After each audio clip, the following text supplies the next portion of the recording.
Perhatikan di tangan saya. Ini lenturnya terhadap sumbu lemah atau sumbu kuat? Waktu saya tekan terhadap sumbu lemah. Kalau terhadap sumbu, Anda bayangkan kalau terhadap sumbu kuat, I-nya berarti kuat ya, berarti P-nya besar sekali.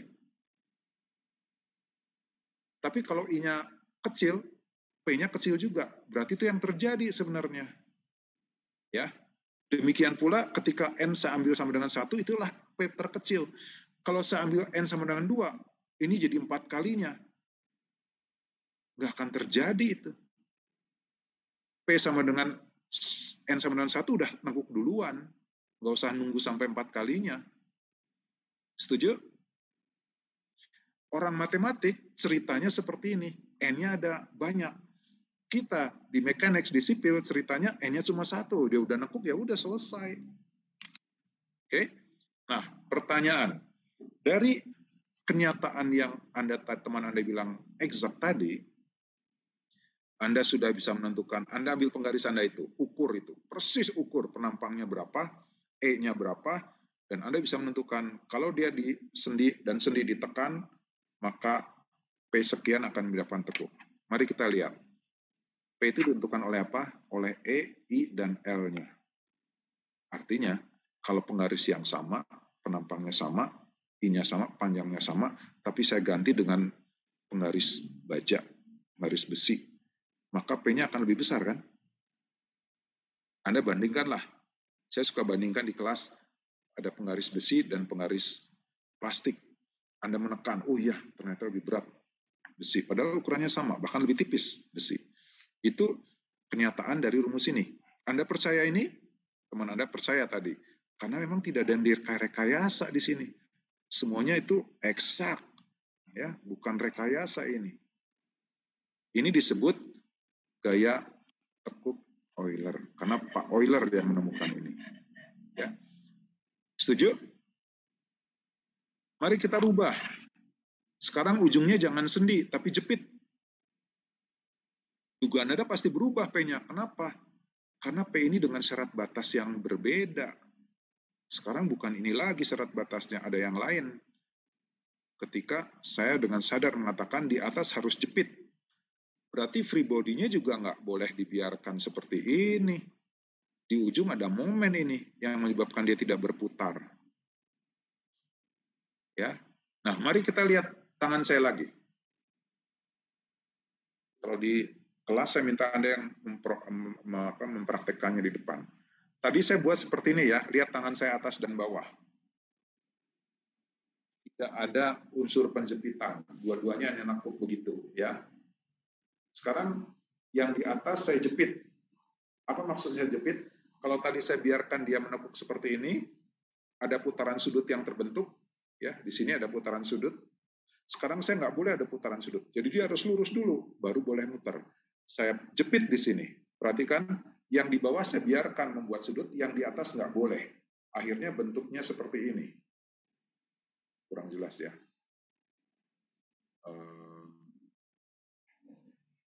Ya begini barangkali ya. Ini ya. Yang di atas saya jepit ya. Yang di bawah saya sendi. Anda lihat bedanya? Yang di atas, sakit tajam nih garisnya. Yang di atas saya tidak biarkan membuat putaran sudut begini ya. Dia harus tetap lurus di sini. Baru setelah itu boleh belok. Ya. Jadi saya tahan supaya dia tetap lurus. Apa jadinya? Seperti ini. Beda dari tadi, yang tadi. Kalau tadi begini. Sama simetris ya. Sekarang yang di atas saya jepit. Nggak boleh dia berputar. Anda lihat? Nggak boleh berputar yang di atas. Ya. Apa yang saya rasakan ini lebih berat, Saya nekannya lebih berat barusan. Gaya P-nya lebih berat daripada saya biarkan begitu. Oh, enteng ini. Tapi waktu saya tahan ini, saya tekan, sakit tuh tangan saya. Membuat ini berat sekali. Berapa besar P-nya pada saat itu? Bisa saya hitung juga secara eksak. Ya. Perhatikan persamaan keseimbangan di gambar ini. Sekarang ada M0 ya. Tadi nggak ada M0. Jadi persamaannya menjadi persamaan diferensial orde 2 tetap, tetapi non-homogen, ada M0 di sebelah sini. Seperti tadi ya, saya buat seperti ini, tapi persamaannya, solusinya menjadi ada solusi partikular. Ya, M0 per P. Berarti saya ada 3 bilangan unknown yang tidak diketahui. Besarannya A, B, dan M0. Ketambahan 1 ini. Berarti saya butuh at least 3 syarat batas. Saya gunakan syarat batasnya Y0 sama dengan 0, tapi saya juga buat di atas kan jepit ya. Putaran sudut di atas tuh 0. Oke, saya paksa begitu. Karena memang beda kan. Di sini kan putaran sudutnya 0. Dia X sama dengan 0. Dan yang ketiga, seperti yang tadi ya, di paling bawah, Y-nya 0 juga. Mari kita lihat. Pertama, di ujung atas, Y0 sama dengan 0. Ini 0, sinus 0, 0, berarti ini sama dengan 0. Cos 0 sama dengan 1, berarti B sama dengan minus M0 per P. Ketemu satu unknown. Tinggal A dan M0-nya. Gunakan persamaan batas kedua. Turunkan persamaan ini menjadi turunan terhadap X. Hasilnya seperti ini. Ini konstan, diturunkan terhadap X, 0. Jadi seperti ini. Sinus 0, 0.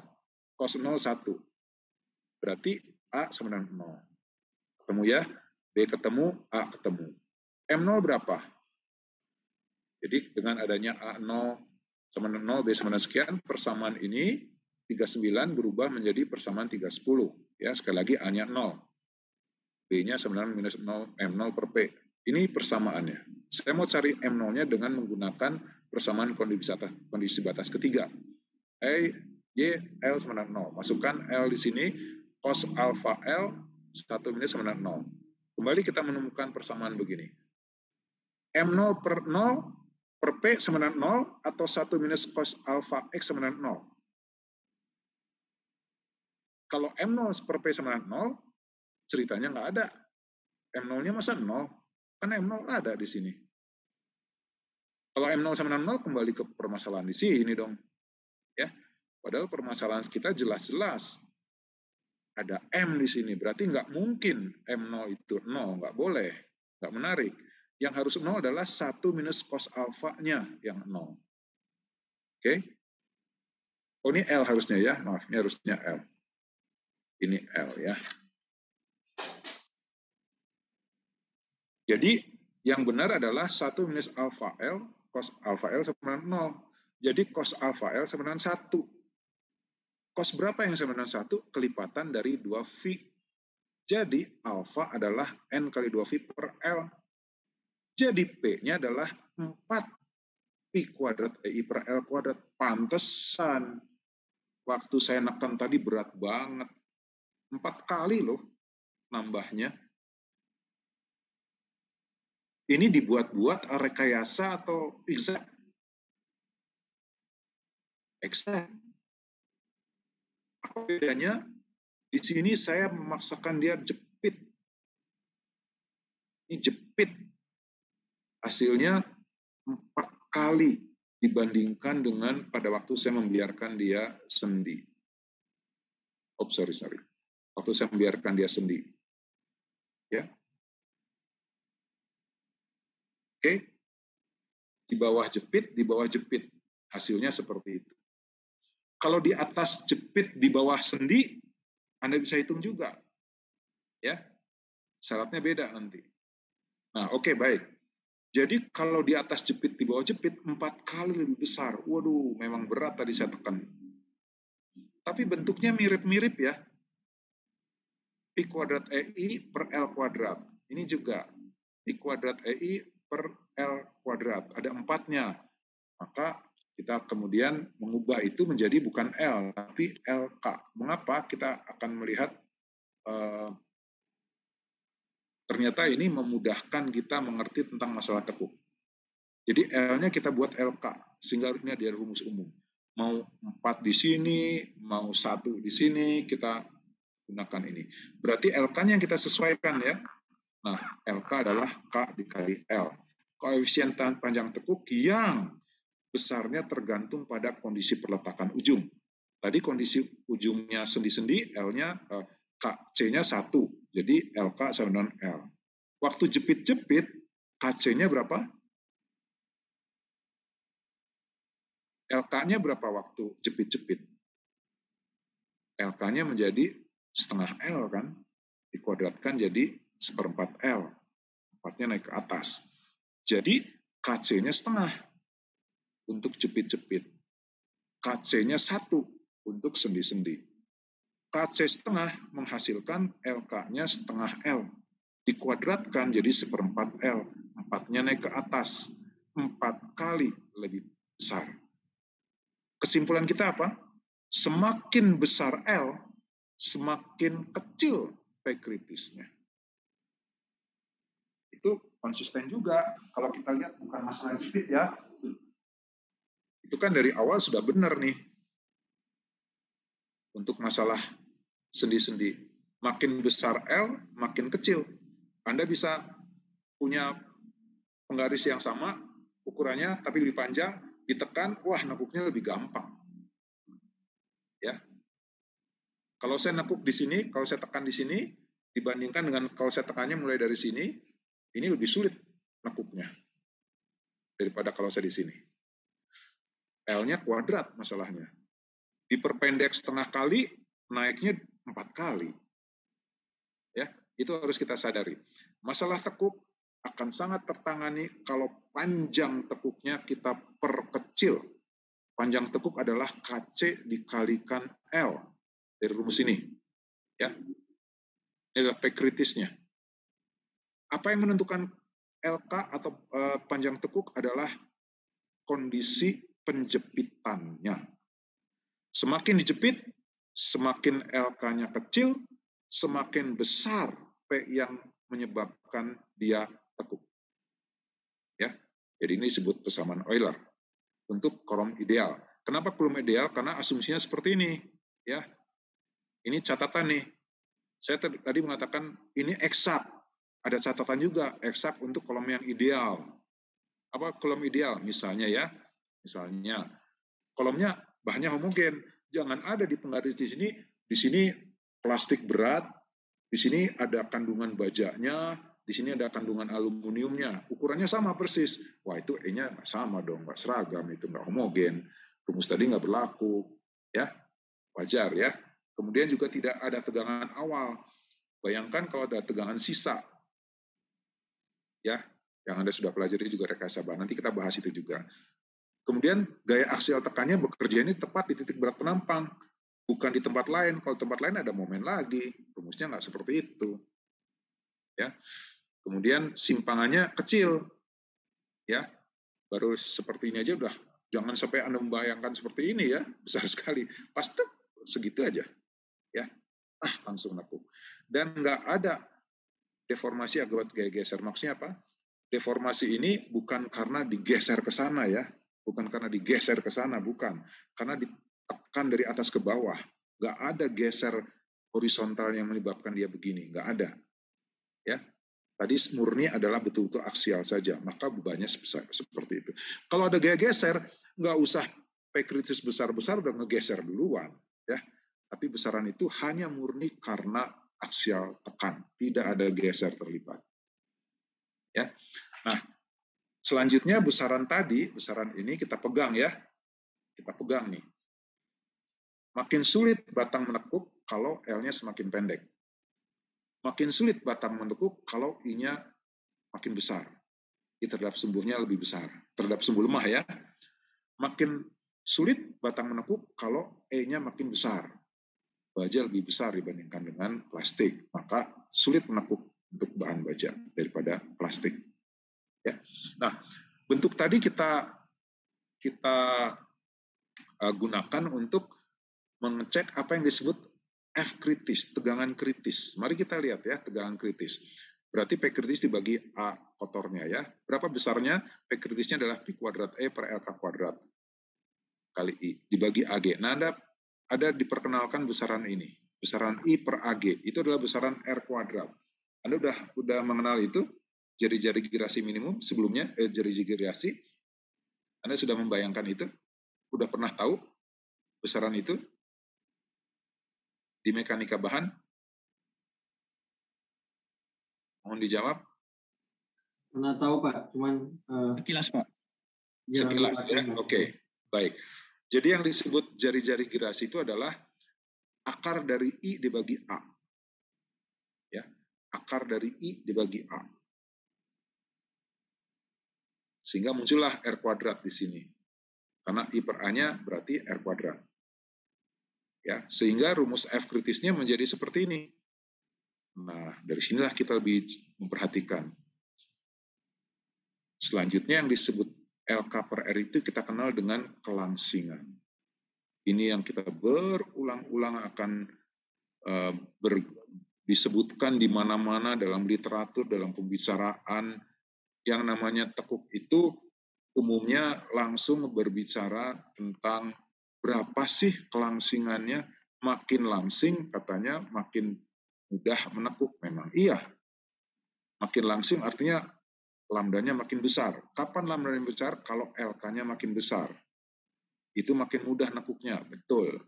Juga kalau R-nya makin kecil, mudah menekuk katanya. Betul juga. Kenapa? Kalau di sini lebih kecil, R-nya makin kecil, berarti ini makin besar ya. Dikuadratkan makin besar, maka F kritisnya makin kecil. Maka P kritisnya makin kecil. Sekali lagi, kalau panjang tekuknya makin besar, atau jari-jari gerasinya makin kecil, akan memberikan F kritis atau kuat kritis yang lebih kecil. Ya, kalau R makin kecil, kalau L makin besar, lambda makin besar, berarti makin langsing, maka F kritisnya makin kecil, kekuatan tekannya makin kecil. Ya, bisa diterima? Mulai sekarang kita bayangkan, sebuah batang akan menekuk kalau dia panjang, lebih panjang. Artinya gaya yang dibutuhkan untuk membuat dia nekuk akan lebih rendah kalau lebih panjang. Dengan penampang yang sama, dengan bahan yang sama. Atau kalau panjangnya sama, bahannya sama, I-nya beda. Bukan luasnya yang beda ya, I-nya. I-nya, terutama I-nya. Ya, luasnya pasti beda, tapi yang lebih menentukan adalah I-nya. Dengan luas yang sama, Anda punya dua I. I sumbu lemah dan I sumbu kuat. Padahal A-nya sama. Jadi mana yang menentukan? I-nya, yaitu yang lemah. Karena dengan I lemah lebih kecil, maka kalau di rumus ini, P kritisnya juga lebih kecil, P kritisnya. Ya. Jadi yang menentukan, sekali lagi, E, I, dan L. Ya. Baik, sampai di sini ada pertanyaan? Sejak saat ini, Anda harus mencamkan dalam pikiran Anda, sehingga nggak harus dihafal ya, bahwa sebuah batang akan menekuk kalau, saya ulangi lagi, L-nya makin panjang, dan jari-jari gerasinya makin kecil, atau I terhadap sumbu lemahnya makin kecil. Anda pernah membandingkan kolom baja dengan kolom beton. Mana yang lebih mudah menekuk? Padahal kekuatan baja lebih kuat daripada beton.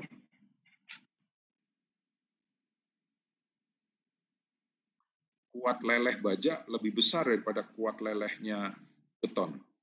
Mana yang lebih mudah nekuk? Baja, Pak. Baja. Nggak ada hubungannya dengan kekuatan. Kita hanya berhubungan dengan E. Ya, dari sisi bahan nggak ada itu tegangan leleh yang menentukan. E-nya saja. Ya, Anda mau pakai baja mutu tinggi, baja mutu rendah, selama E-nya sama, nekuknya sama. Tapi Anda bandingkan dengan beton, ya, E-nya beda ya.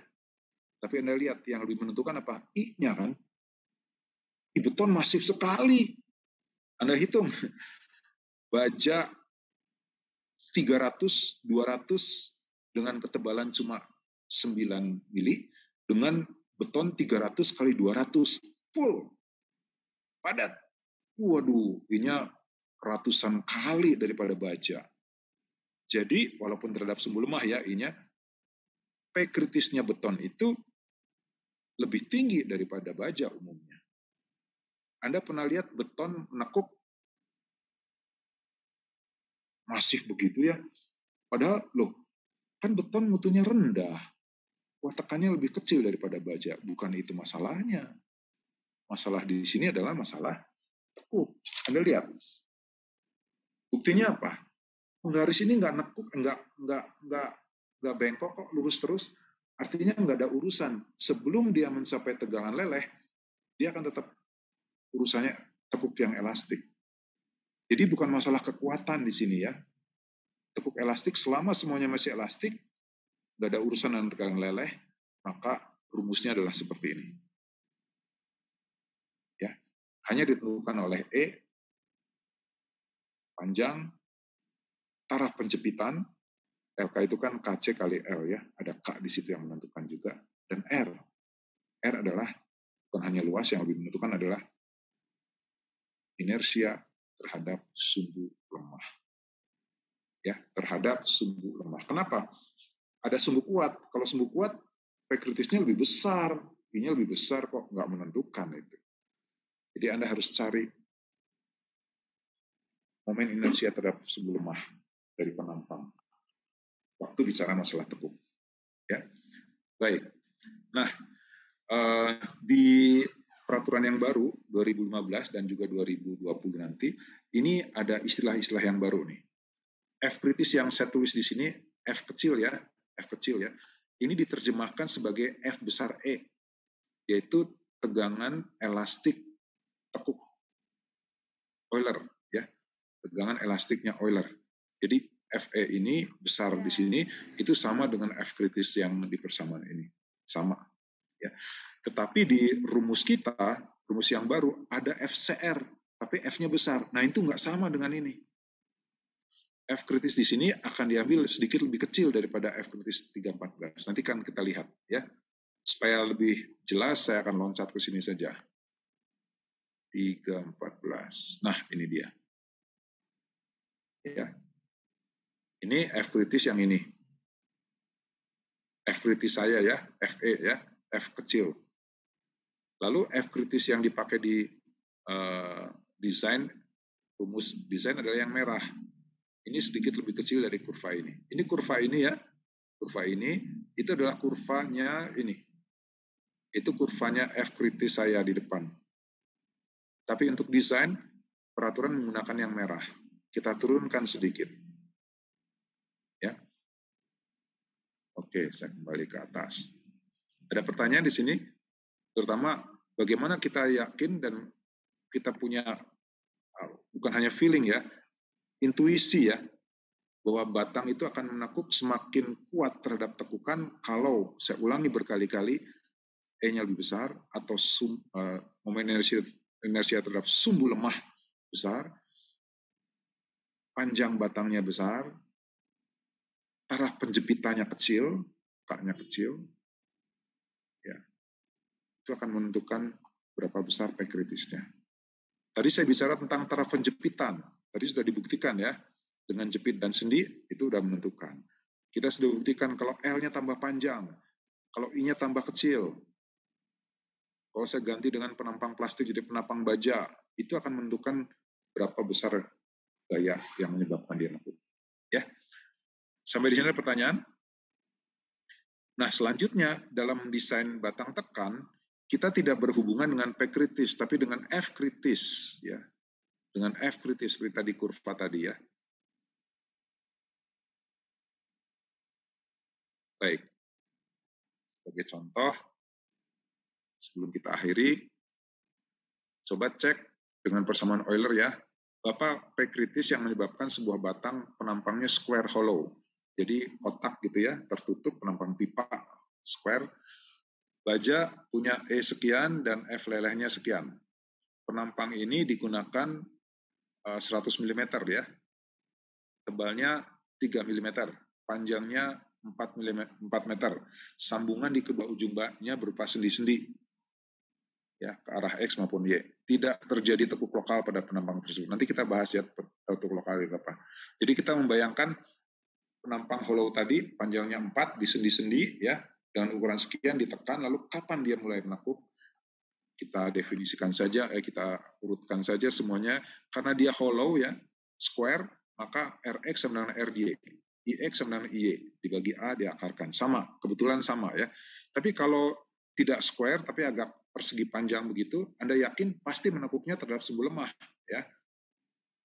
Jadi Rx akan beda dengan Ry. Ya. Yang paling kecil adalah sumbu lemahnya. Nah, itu yang menjadi dasar nanti untuk menghitung kekuatan tekuknya. Ya. Nah, karena dua-duanya sendi ke arah X maupun Y sendi, maka KC-nya ke arah X maupun Y 1. Jadi LK terhadap X dan terhadap Y juga sama 4 meter. Nanti kan kita lihat bahwa ini belum tentu sama ya. LK dan LY. Rx dan RY belum tentu sama. Nah, F kritisnya berapa? Kita bandingkan ini ya. Kita masukkan saja harganya seperti itu. Jadi hasilnya F kritisnya sekian. Kita bandingkan dengan F lelehnya, pasti lebih rendah. Kalau seperti ini lebih rendah, karena ini belum sampai leleh ya. Maka kita sebut apa? Itulah tekuk elastik. Jadi P yang saya berikan, yang menyebabkan dia tekuk, belum mencapai F leleh. Lalu kita bertanya, mungkin nggak sih ditekan tapi leleh dulu dan tidak menekuk? Oh, sangat mungkin. Sangat mungkin. Artinya apa? Kita buat F kritisnya sebesar mungkin. Supaya yang terjadi adalah tegangannya mencapai F leleh duluan. Oke? Di sini kebetulan F kritisnya sekian untuk penampang seperti ini. Ya. Tapi kalau dengan penampang seperti ini saya perpendek, bukan 4 meter, ceritanya akan lain kan? Misalnya cuma 50 cm begitu. Berapa ini? 1/8 kuadrat. Jadi 64 kali lebih besar daripada ini. Terus kita yakin, oh pasti leleh duluan dong kalau begitu. Ya, pasti mencapai 240 dulu. Bayangkan, saya punya 4 meter, saya perpendek jadi 50 cm. Berapa kali L-nya bertambah pendek? 8 kali. Berarti F kritisnya naik 64 kali. Waduh, nggak karu-karuan nih, F kritisnya besar sekali. Pasti leleh duluan lah. Itu kita lihat di sini.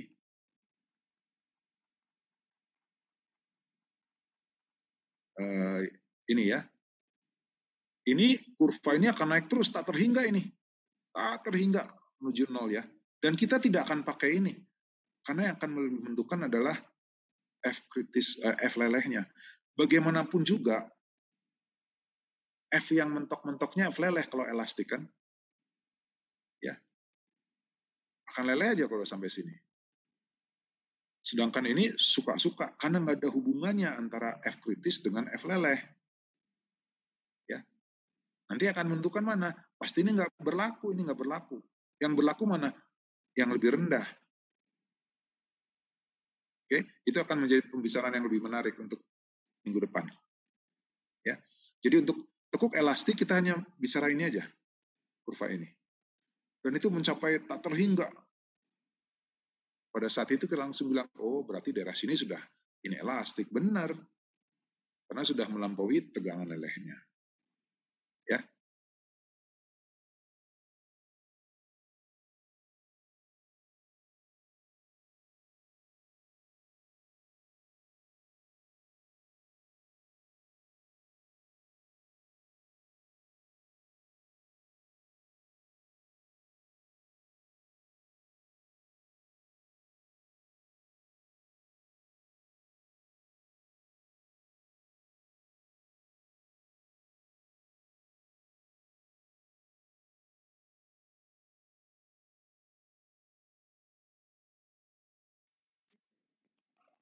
Oh maaf, terputus ya. Saya ulangi. Kok tiba-tiba terputus? Saya ulangi. Jadi dengan gaya tadi, kalau saya tekuk dengan gaya F kritis 191 dikalikan AG alias berapa ini 218 ya, dia belum meleleh. Dia leleh kalau gayanya 1140 kali 240 baru leleh. Karena kita yakin dia belum leleh, setelah dia nekuk, saya kembalikan lagi gayanya seperti saya membuat penggaris begini, saya kembalikan lagi 0, dia akan lurus lagi. Karena memang belum pernah mencapai 240, baru 191. Walaupun sudah terjadi tekuk dengan gaya 21 ton.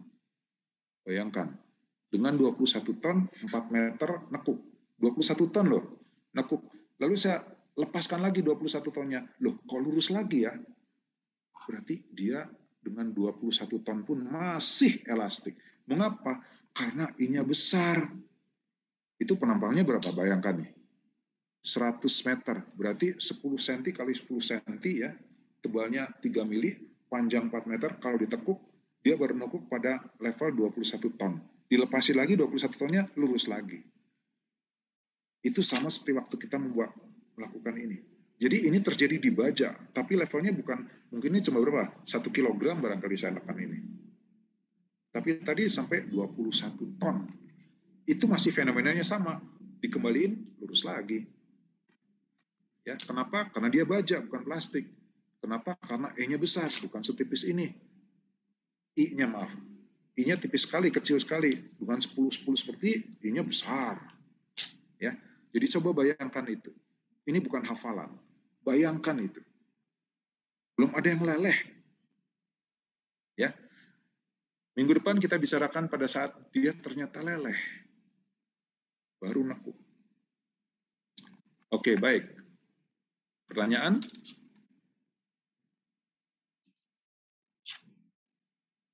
Ada pertanyaan? Kalau tidak ada, saya akhiri pertemuan pada sore hari ini. Kita ketemu hari Selasa lagi ya. Saya belum tahu apakah kita sudah bisa luring lagi ya. Nanti ketua kelas saya akan kabari. Ya. Ketua kelas Niko ya. Siapa namanya? Maaf. Atau belum ada di sini? Siapa ketua kelasnya? Saya lupa. Udah Pak, Nicholas Giraldo Pak, Nicholas yang satu lagi. Nicholas yang mana? Setahu saya Nicholas. Oh ada 2 ya Nicholasnya ya. Oke. Ya nanti bisa dikontak ya, kita akan umumkan apakah luring atau daring. Dan tadi saya sudah sampaikan handout-nya, silahkan dipelajari. Dan tugas akan dikeluarkan oleh asisten ya mungkin minggu depan. Dan saya ingatkan begitu dapat soal jangan tanya teman dulu. Coba kerjakan dulu. Ya, itu membuat kepercayaan diri meningkat. Setelah itu baru kalau belum ada yang perlu ditanyakan baru tanyakan. Ya, jangan biasakan tanya ke teman dulu. Ya, nanti kalau Anda bekerja sendiri di tempat tertentu ada tugas, kebiasaan itu membuat Anda tidak percaya diri dan pusing sendiri ya. Biasakan karena semuanya sudah ada bahannya ya. SNI Anda juga punya kan? Baik, saya akhiri ya. Terima kasih sampai hari Selasa. Terima kasih Pak. Terima kasih Pak. Terima kasih Pak. Terima kasih Pak. Yuk.